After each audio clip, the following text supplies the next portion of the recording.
sobre los espantos y fantasmas en Bogotá, aquí te lo contaremos todo.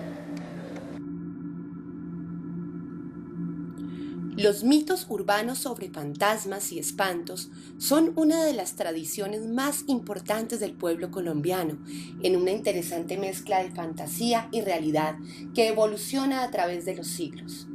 Los fantasmas o almas en pena continúan asustando a las personas que habitamos Bogotá en el siglo XXI. Porque hay personas que vienen y me dicen, mira, me apagaron los bombillos, mira, me corrieron la ventana, mira, se me desapareció tal cosa. Bueno, pero es que ¿con quién vives? Completamente solo, completamente sola. Mira, me movieron la cama, yo estaba despierta, yo sé que...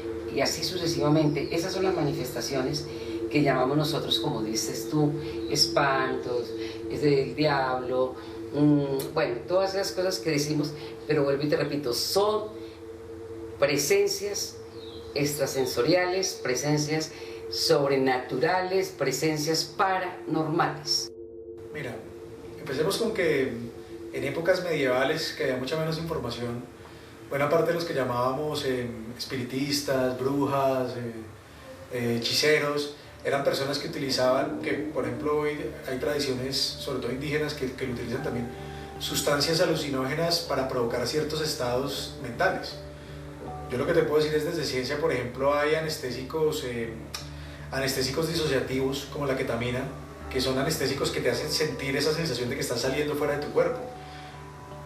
Cualquier persona que haya tomado sustancias alucinógenas, y lo sabemos por la experiencia de ellos, tiene la sensación de tener percepción extrasensorial, una percepción distinta a la percepción cuando está en un estado normal. Entonces tú te tendrías que preguntar, ¿ese tipo de alucinógeno genera esa sensación o simplemente es un puente para crear algo que ya está ahí? Mi opinión personal es que la genera.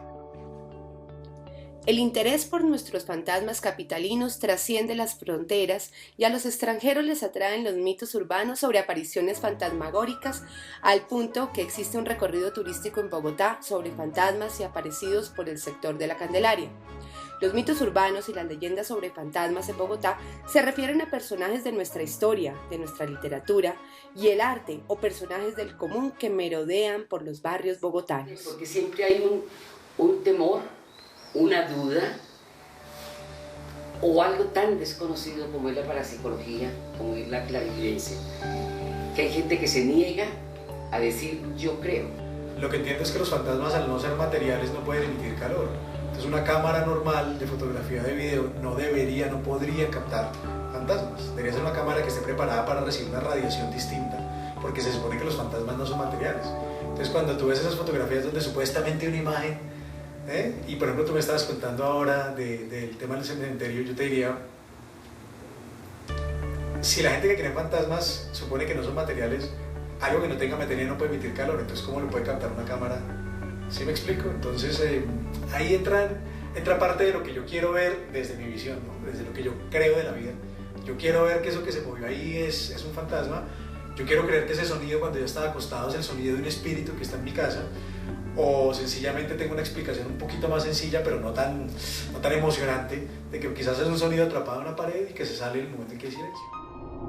Esta es la antigua casa del Virrey Sámano, ubicada en la carrera cuarta número 1014 de Bogotá. El Virrey Sámano fue el último virrey al ser designado gobernador, capitán general y presidente de la audiencia del Virreinato de Nueva Granada en 1817.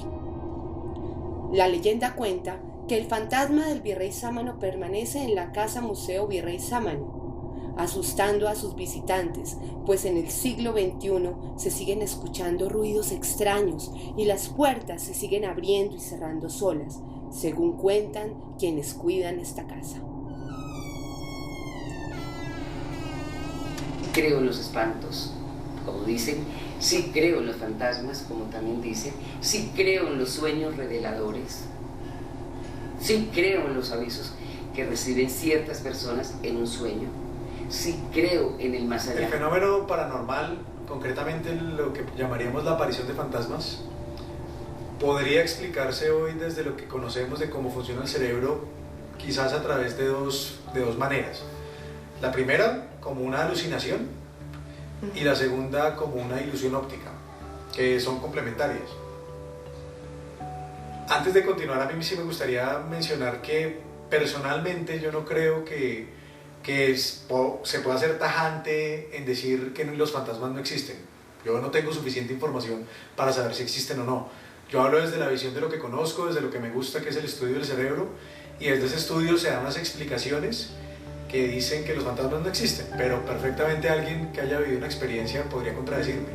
Lo bonito que tiene la ciencia es que está abierta, o un verdadero científico debería estar siempre abierto a cuestionarse sus puntos de vista, a decir, mira, lo que sé hasta hoy es esto, y esto tiene sentido por toda la información y todas las investigaciones que he hecho, pero si mañana alguien hace una investigación adicional y me demuestra que estoy equivocado, bienvenido el debate y bienvenido el crecimiento del conocimiento.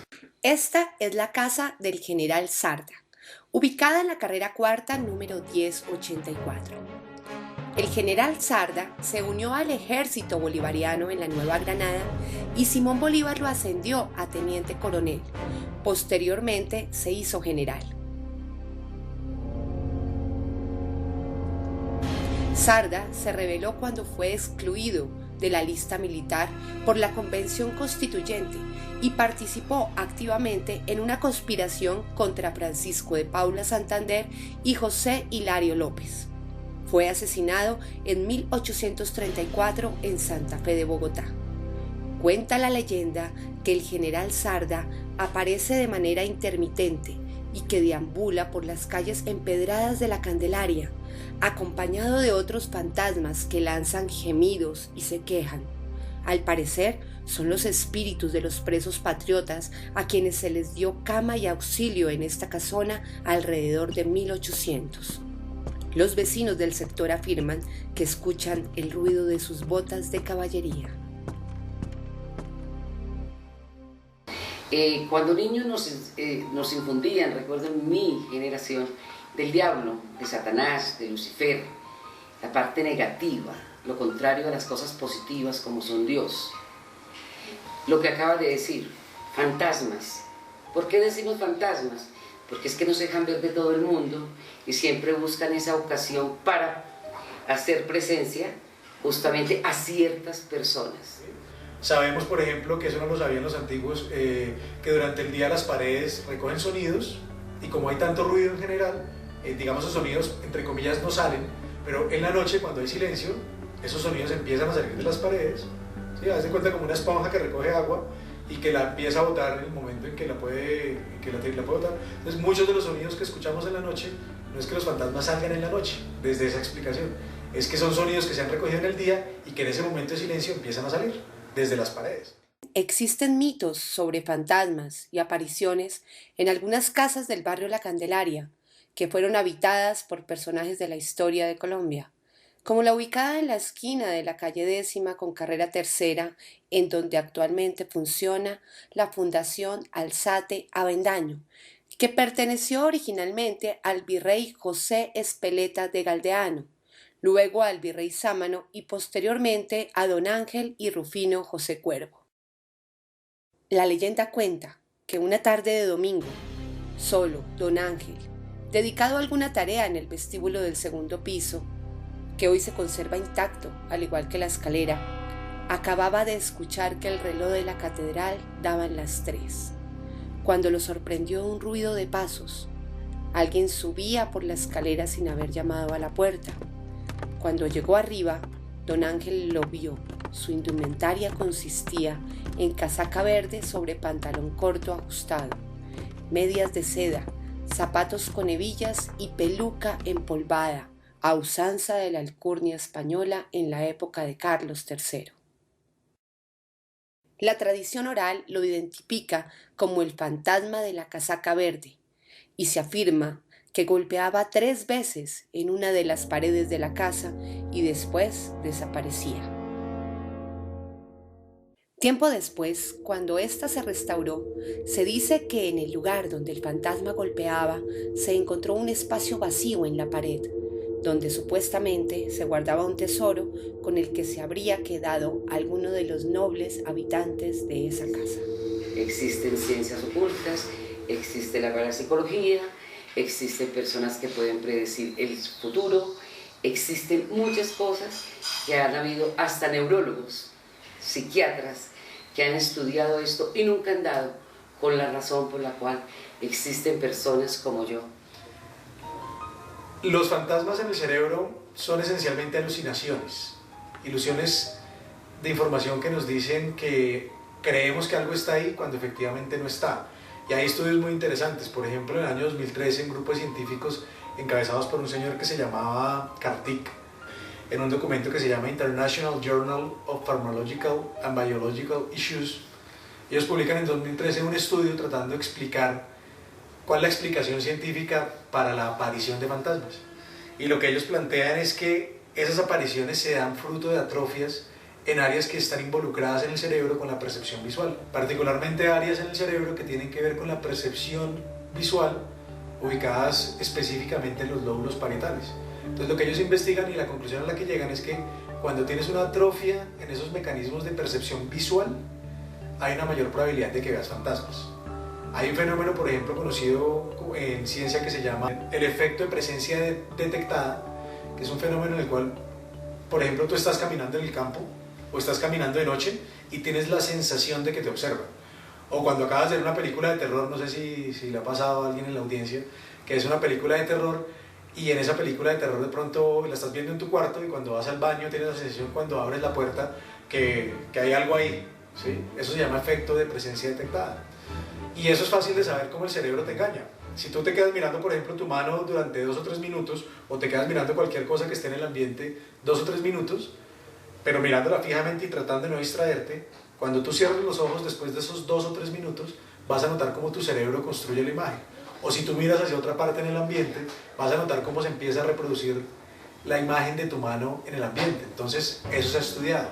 Cuando tú sales de una película que te impresiona mucho emocionalmente, y las películas de terror están hechas para impresionarte de forma negativa emocionalmente, lo que suele suceder con tu cerebro es que ha guardado tanto esa información que empieza a ponerla en el ambiente. Y esa es una posible explicación también de esas ilusiones ópticas que nos llevan a creer que hay fantasmas.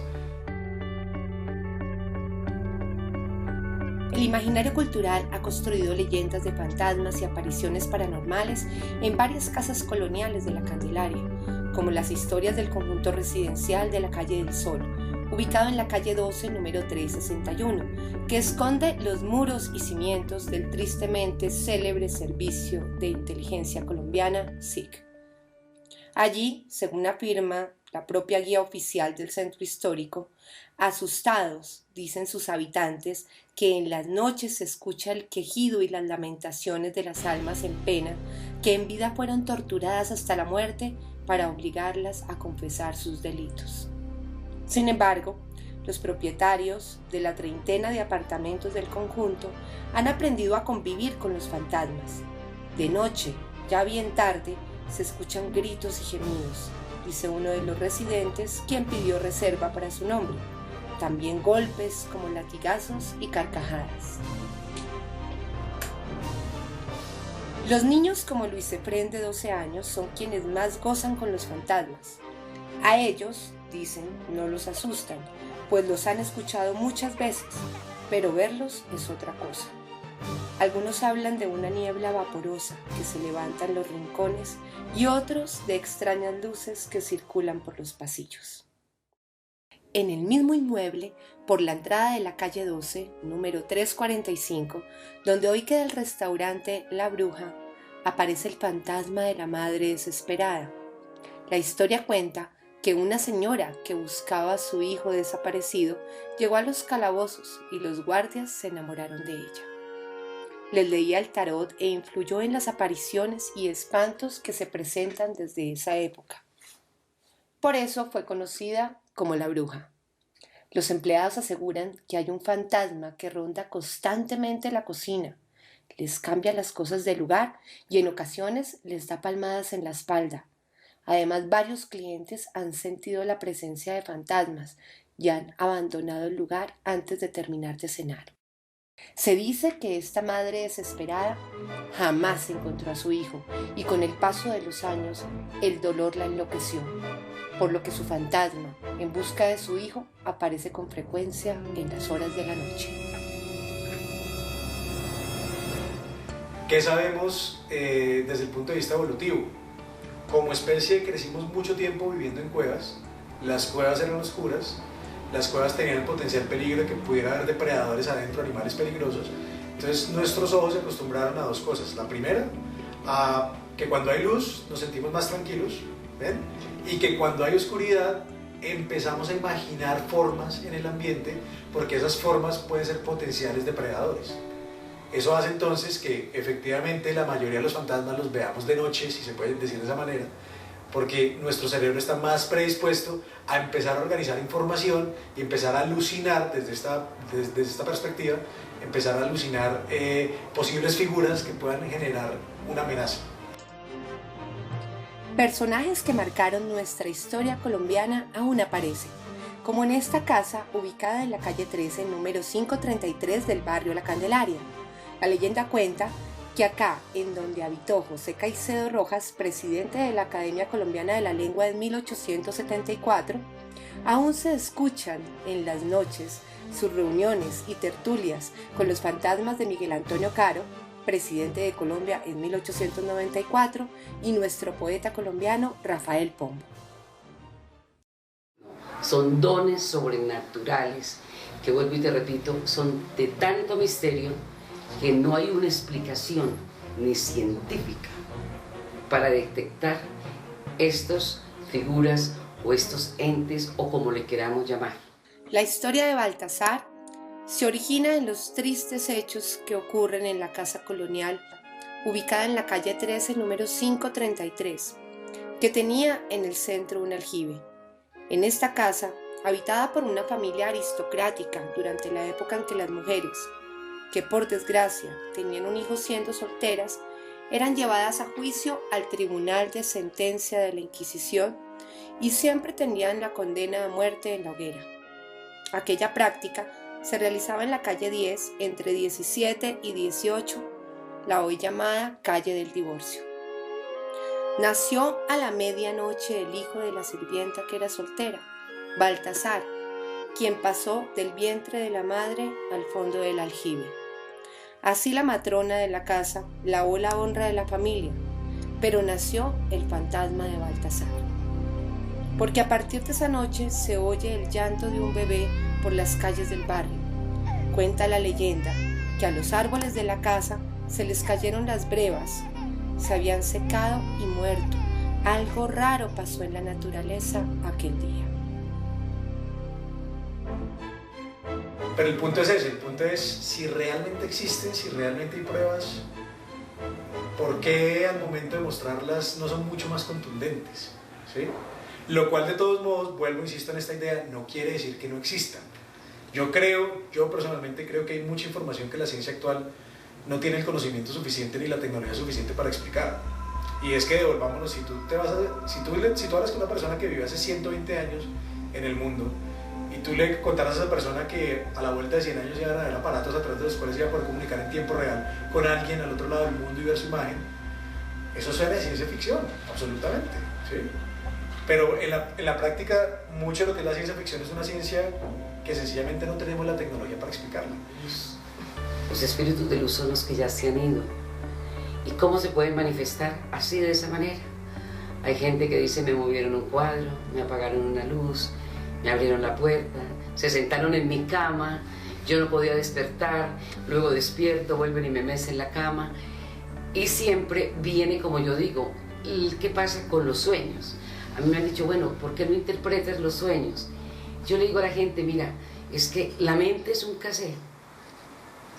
Ese cassette que queda marcado, digamos, de una tragedia, de una cuestión que nos ha sucedido, viene en sueños revelándose mucho. Yo no sueño mucho con gente distinta, yo tengo sueños con mi madre que falleció, yo tengo sueños con mi padre que también ya se ha ido. Son manifestaciones, son revelaciones y yo los llamo, como lo acabas de decir tú, revelaciones, pero que hay ciertos espíritus de luz que sí nos informan, que sí nos protegen y que sentimos la presencia de ellos. el tema del misticismo. Hay un psicólogo canadiense que se llama Michael Persinger, y entonces él, por ejemplo,